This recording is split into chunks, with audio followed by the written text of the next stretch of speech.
And we're going to be talking a little bit about UTSA football with my good friend JJ Perez of Inside Runner Sports. And he's the guy that's all about UTSA football.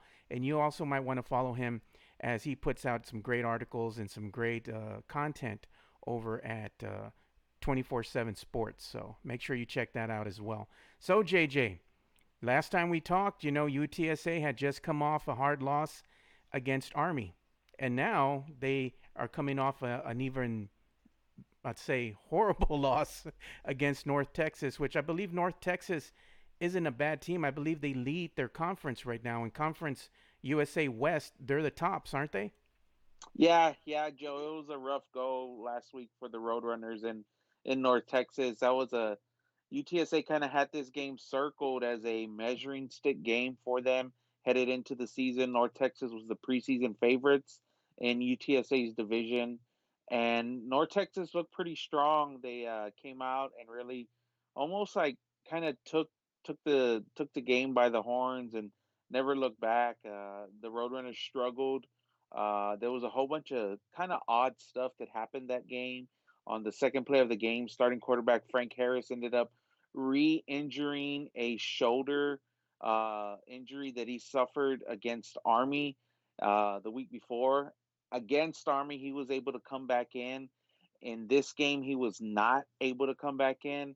And it kind of felt like that was kind of the whole reason why the game was so lopsided. It felt like there was a lot of kind of wind out of the sails of the Roadrunner offense, and they just struggled. The backup quarterback kind of wasn't. I don't think they were anticipating needing to use him. He threw an interception on his first pass. He ended up ending the game with four turnovers that led to 28 points. And the defense overall struggled, giving up more than 500 yards of offense. So all in all, it was a pretty dismal day. Even at the end of the game, one of UTSA's players, tight end Leroy Watson, was had to be carted off the field with a neck injury. He ended up Oh, spending wow. the night in the hot. Yeah, he ended up spending the night in the hospital. Thank goodness everything was okay. It was just a stinger. They wanted to take precautionary measures, and then even after the game, Joe, there was a maintenance issue inside the Roadrunners locker room that fire sprinkler pipe went off and Oh, man.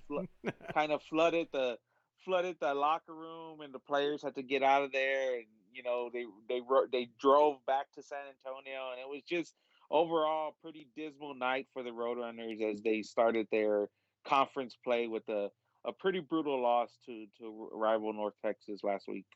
Yeah, and the thing is, it's well, their record in the conference, is something that they really play for, because they want to be in a bowl game. You want to be in Right. contention. You don't want your season to end abruptly. Because I know these players, and I've watched all the great content that you've put out, and I've seen how hard the coaches go and prepare for the whole season and the practices that these guys are going through. I mean, come on, JJ, you were out there with them in the 100-degree weather while they were on Yeah. the field, and they're doing their two a days.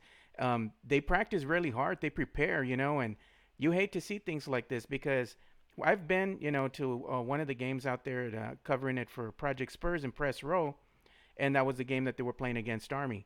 And what I've seen out of UTSA is their defense looks really good at times. Like with Army, for example, they were able to hang in with Army, which is a very good team in itself, for 3 quarters of play. It's just they just couldn't get things going on the offensive end. For whatever reason, their run game they just couldn't get it going, and that had a lot to do with the way Army was set up. They had a good defense, they had a good secondary, kept the pressure on the quarterback most of the night. But when you come and see what they're doing against North Texas, I mean, this was just a complete shellacking.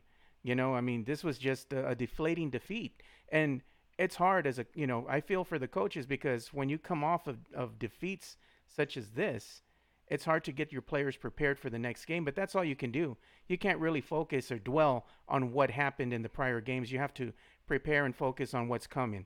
And what's coming for UTSA in conference play is they got some tough matchups coming up.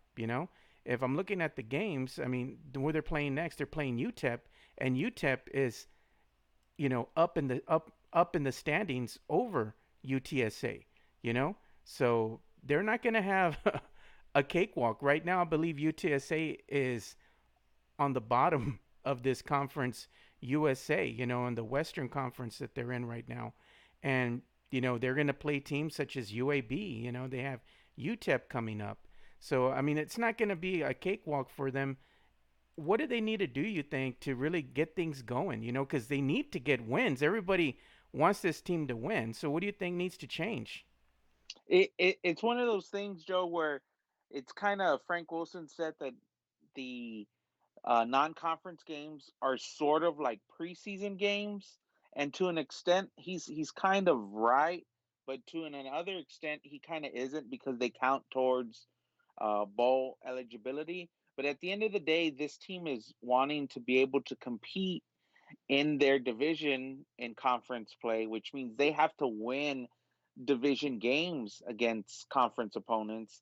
And then they want to be able to be bowl eligible, and that's 6 wins. That's the threshold they have to hit. So if you look at what's left on UTSA's schedule, I don't know that you could check mark off any really easy victory. Now, the UTSA's idle this week. They have the bye, and their next 3 games come against opponents who are probably equal in stature to what the Roadrunners are currently right now. North Texas was probably a step above UTSA, and I think they really showed that. But a lot of the angst and uneasiness that the fans have come from the fact that the games have not been competitive in 2 of the 3 losses. You mentioned the Army game that you were at was a pretty hard fought game, and I actually thought it was a really good game Yeah. that kind of went down to the end, and I think Army scored a touchdown in the last minute that made it seem a lot more lopsided than what it was. But the other 2 losses before and after were just massive, dominating Yeah, losses against that the Baylor, against Baylor. yes, Yeah. against Baylor and against North Texas, and you have to look at those games and see what you did wrong so that you could improve down the road. And I think UTSA thinks that taking those lumps early from those, better teams is going to help them down the road against teams like UTEP and UAB. And then there's Rice, who those are the next 3 games before UTSA gets another bye. And 2 of those 3 games are on the road. The thing now that's the big question is, will UTSA's quarterback be healthy? I mean, Frank Harris has this injury now, and is 2 weeks going to be long enough for him to recover to be able to play? And in college football, Joe, I mean, you hate to put it on one player and one position, but you could look at the history of college football, and as the quarterback play goes, that's how good a team and a program and a coach, that's how good you are. So a lot of everything is going to hinge on what UTSA is able to get out of Frank Harris if he's able to play. And if not, these backup quarterbacks that they have, are they going to be able to get them through a game like UTEP? UTEP and UTSA are probably real similar in talent and stature. And I would place UTEP probably just a little beneath UTSA at this point because they're rebuilding. But then the next week later, you have a 3-0 undefeated UAB team coming into the Alamo Dome, and who knows what's going to happen in that game. And then you have a Rice game in San Antonio, Houston and San Antonio, those 2 cities, these 2 programs, they have a history of, rivalries and battles. So these next 3 weeks are going to be very interesting to see how this season shakes out. And the players, the coaches, they think they could still turn this thing around. And if they do have a strong showing next week in El Paso, I think that could be a good step towards, a decent season for them. Yeah, let's hope, because as I stated before, they put a lot of work in the off season to get prepared, and you'd hate to see them, have a disappointing season. I want to see them turn things around, even if hey, they aren't bowl eligible, but at least to turn this thing around and have some momentum going in for the next season. Right. I Right. want to ask you one thing in particular. What's the name of that one backup quarterback? I'm sorry, I'm unprepared. I didn't have my notes in front of me. UTSA's backup quarterback. What's his name? Noel Lowell Lowell. Narcissus. There you go. Yes, Narcissus. Yeah. When I saw him play at times, it seemed like he moved the offense a little better. Like he could run the ball. When he had the chance, he could get out there and run. Seemed to be a little bit more efficient at times when he had limited play in the game. You think that's something that the coach will look at as far as who's he going to wind up going with the moving forward? Because I mean, Frank Harris, we know he's injured. We don't really have a timetable, exactly when he's going to return, just when he's healthy. Because they don't want to put somebody out there who's at prone to getting injured again. You don't want to be able to put your quarterback out there and then have him get hurt immediately and he's out for the rest of the season. But given the backup quarterbacks that they have, what do you think they're gonna do? Do you think they're gonna wind up playing both of them, or do you think they're just gonna go with one or the other? So this week's been a pretty interesting week in that, Frank Harris is still going to practice. He's not taking any live reps because he's still injured. And it appears that Lowell Narcissus, he was a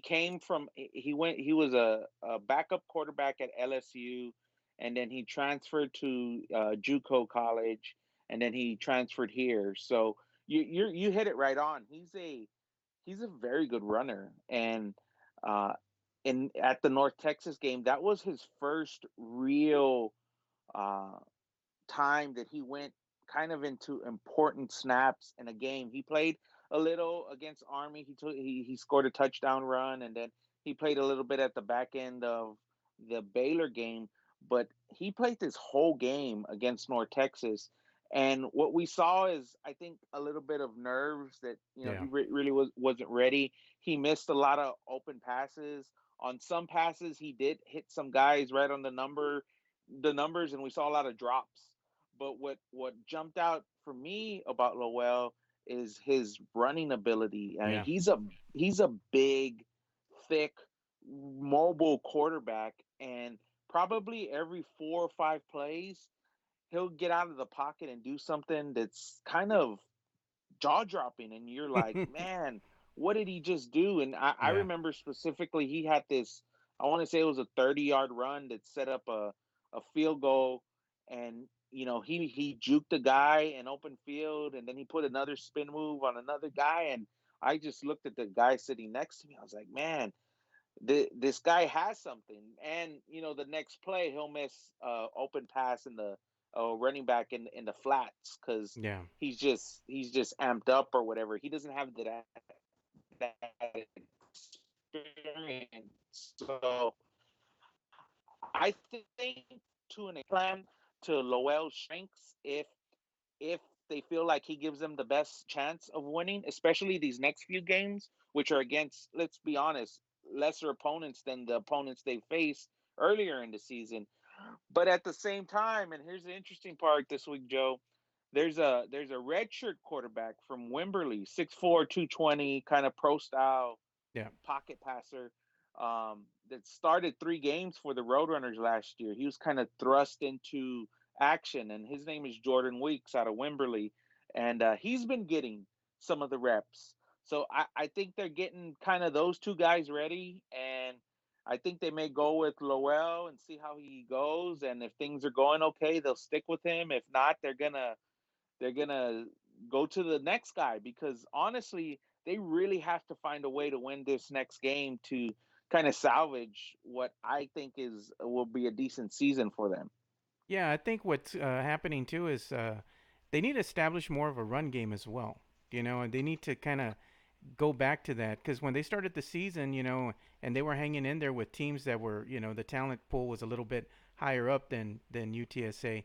When they had that running game, they were able to move the ball a little bit, even if it's 2 yards, 3 yards. You're moving the ball. That's the thing. You want positive yardage, So kind of going to a run game, and then you're gonna go ahead and change things up with the pass here and there, and you kind of keep the defense honest, and that's Right. what I'm really looking towards out of UTSA to kind of, what are they going to do? Because it seems like at times they get complacent, like they get complacent into doing one or the other, and that's like, well, you all had a pretty decent running game. I mean, why don't you try to get back to doing that? Of course, we're not the coaches out there on the field, so those are just my observations, that I feel that the team needs to get back to the basics in order to maybe start making some headway.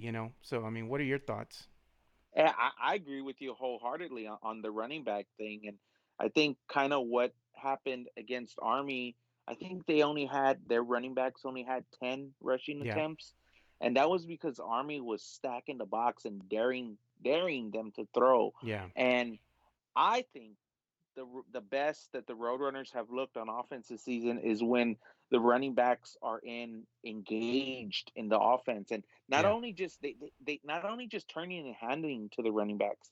In week one against UIW, and this was against an FCS yeah, school, so you take that with a grain of salt. But they found the running backs in the flats, I think 10 times, yeah, and those athletes, UTSA's running backs, Sincere McCormick, Brendan Brady, BJ Daniels, those guys are probably the most athletic and most talented group of any group that UTSA has. So getting it's kind of like cliche. You get your playmakers the ball in space, good things happen. So you're right. That was actually one of my keys to victory this week, Joe. Just get the running backs the ball. Either hand it off to them, find them in the flats, do something. yeah. And we haven't seen that. We haven't seen it since week one, and I think that's part of the struggles of the offense that they've had. Yeah, and I think at times too, the line's being stacked, and there's no chance for you to get positive yardage right off the bat, right off when you get the snap. You might have to be a little creative. Get your running Yeah. backs involved. Maybe have a little shuffle pass, something, to Yep. to get them going. You need some momentum. So I don't know, man. They're gonna have to try to see if they can get that run game working. So hopefully against UTEP they can get that going. Get that machine rolling again. But let's go ahead and transition a little bit into talking about the season as a whole thus far. You know, and we all know, and this is the thing that scares me. Because as I told you before we got on the air, and yes, we're going to talk about this because it's a hot topic right now. I like Frank Wilson. Think he's a great human being. I like him as a coach. But the thing is, we all know how it is in college football. Your team has to win. It's all about the wins. Everybody, as far as these colleges go, they put all this money into coaches, into their sports programs.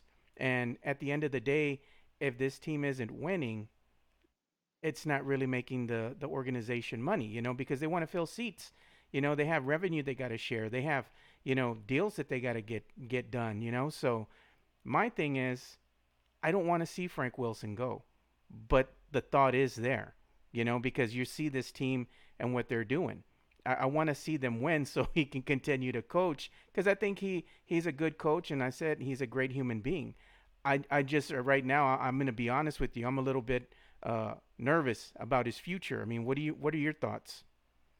Well, I mean, I don't know Frank Wilson more than kind of anybody else who covers the school, Yeah, and I really don't have an opinion on how he is off the field or what kind of person he is. I know what I see, kind of like yeah, everybody else. I think he's a decent leader. He's done a lot for UTSA. yeah, If he were to leave for whatever reason, he would leave the program in a much better uh, footing than when he arrived here 4 years ago. This is his fourth season as the head coach. In two of the last three seasons, UTSA has been eligible for a bowl. I think for a program that's only 9 years old, I think that's all that's fair to ask. But last season was abysmal. I mean, yeah, 3 wins, the probably the worst offense in all of Division I football, and they need. And he knows he said it in the preseason. He said it at the beginning of the season. They needed to improve this season. And while I think there have been some improvements, there hasn't been enough to kind of quiet the detractors, the folks on social media who want UTSA to move on already yeah. from Frank Wilson. And let's I be see. honest, that's what. I Yeah, that's see what it. we're talking. Yeah, that's what we're talking about here. The last two losses, even against a real good quality Army team, people are really already calling for a coaching change. And the thing is that trying to paint the whole picture here, Joe, is you have a new president, you have a new athletic director. And neither of those administrators hired Frank Wilson. Neither of those administrators were here when they extended his contract and made him the second highest paid coach in Conference USA. So those are factors to consider that Frank Wilson is not their head coach, their hire. The other thing, and this is huge, and this is kind of my opinion on where I stand and what happens is this program has made zero inroads into improving facilities probably over the last decade. And that's a function of there's not a lot of money at Yeah. UTSA. And in college football, it's all about money. It's all about facilities. Who has the best looking locker room? Who has all the perks, the bells and whistles? And you could look around Conference USA, UTSA's peers, and what UTSA has is continually the very bottom of the barrel. And what the new athletic director has done in the year since she's been here, she's made it a point of emphasis for UTSA to build a new multi-purpose athletic facility that's going to be kind of surface centered around football. It's going to have a covered practice facility. It's going to have weight room, training room, lockers, all this stuff, and it's also going to have things for the all the other programs at UTSA. But there's still fundraising for it. And if UTSA were to make a change at football head coach, they're probably going to have to pay Frank Wilson his entire contract. And Yeah. then the other thing that people don't consider, the next coach you're going to hire is probably going to be paid more than what Frank Wilson is currently getting paid. So while nobody really likes to talk or see or use that as a reason, and to an extent, it's not an excuse or a reason to keep someone, but there's a lot of financial commitments that Yeah. UTSA has currently because of this. I think it's a $44 million building they're trying to build that's going to change the landscape of football and athletics in the next 10 years for UTSA.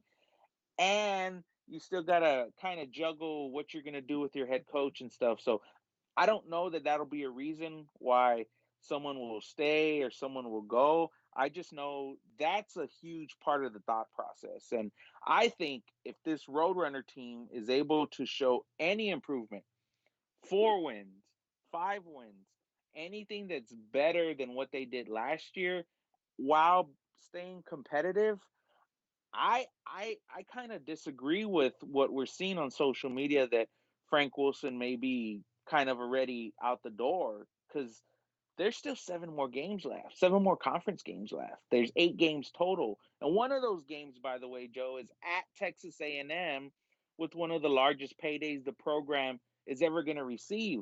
Yeah. So you kind of have to look at everything at a whole, and it's not just when it should be. I agree that it should be just about wins and losses and what's on the field, but there are definitely other factors in play here.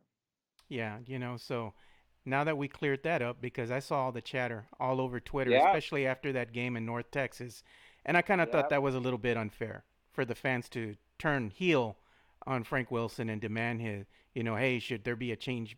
Should a change be made at the head coaching position?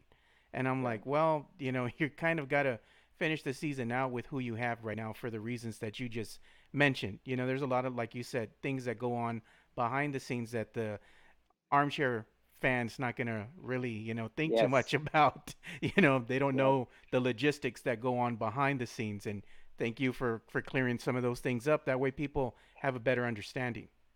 And one more thing, Joe, just to pass that along, like Yeah. both me and the reporter from the Express News talked with the new athletic director Yeah. before the season, kind of asking her, "Hey, does UTSA have to get to a bowl this year to kind of save Frank Wilson's job. And her response was the same, and she said that she's gonna kind of let the season play out, evaluate the season as it goes on, and wait until the end of the season to make a decision on that. Yeah. And I mean, that's pretty to me. That's pretty cut and dry, unless something astronaut, unless the wheels totally fall off this thing in the next, 2 or 3 weeks, and UTSA is just non-competitive against some of these lower tiered schools. I expect that to happen. That we're going to get through this season, and they're going to sit down and say, did we get better? Is this program getting better? And what do we need to do? So a lot of the angst and stuff that you're seeing on social media, I believe a lot of that is carryover from last season. Yeah. And I mean, some of it's fair. Let's be honest. I mean, you saw the offensive performance against North Texas. Some of that is fair. So I get the fans kind of grumbling about it. Yeah, their frustrations. So let's talk about something else. You brought up a Yeah. good topic here. You brought up the facilities, and you see recruiting Yes. is just as important to winning as having a Yes. really good head coach.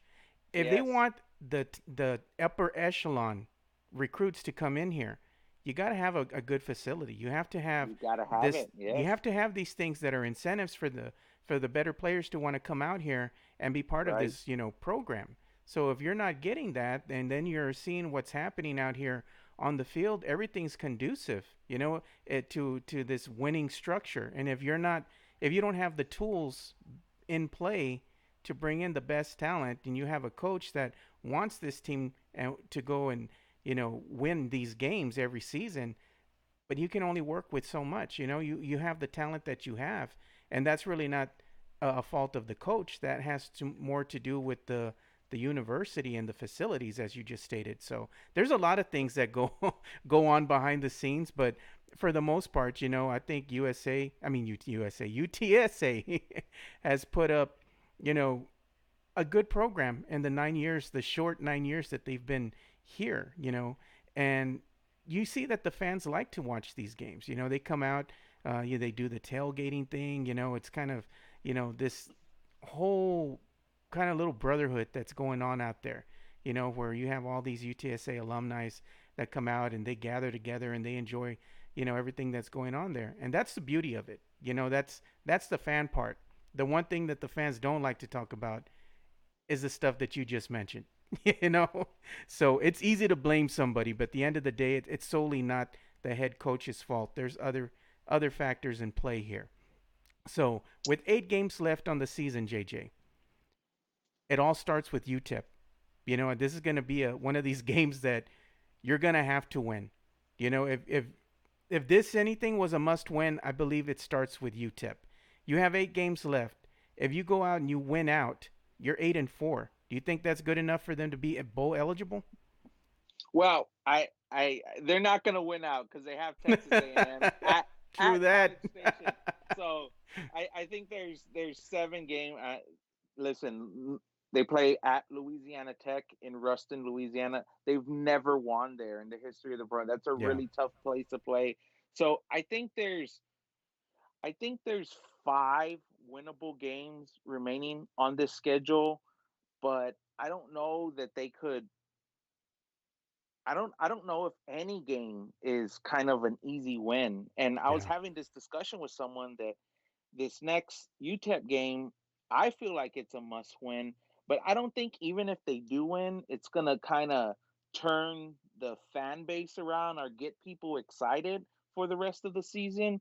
But I don't know how much any of that matters as long as it gives kind of the players and the coaches some momentum, something to kind of just right the ship. And I think they're just, listen, they took this loss to North Texas the first few days of this week. They practiced and it was kind of, they were down. I mean, they took it on the chin.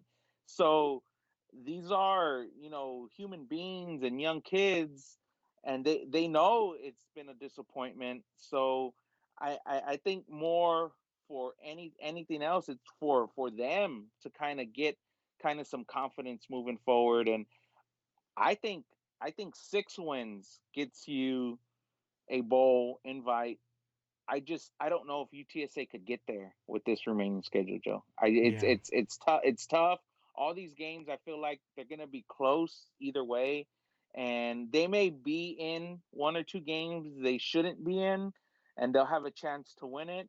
But just based on what I've seen, it just they may drop one or two that you kind of feel like they should have been able to win easily. So it's a very narrow margin of error for UTSA, and they believe that they could still compete for the championship of the conference and win a bowl game and get to a bowl game, but um, at the end of the day, you just got to come out and do it, and it comes down to you know they've struggled with tackling. They haven't really gotten a lot of a run game going, and then now what's going to happen with your quarterback play? So all of those are questions that remain to be answered. Yeah, so I'm kind of in agreement with you, JJ. I think it's a tall task for them to win out in order to be, bowl eligible. They're probably going to wind up, if they win anything, they might win 4 or 5 games, and they're going to be Yeah, hard-fought victories. Nothing's going to come easy. Um, I said six yeah, games at the beginning of the year, and I kind of feel like they're close to that. They'll be close to that.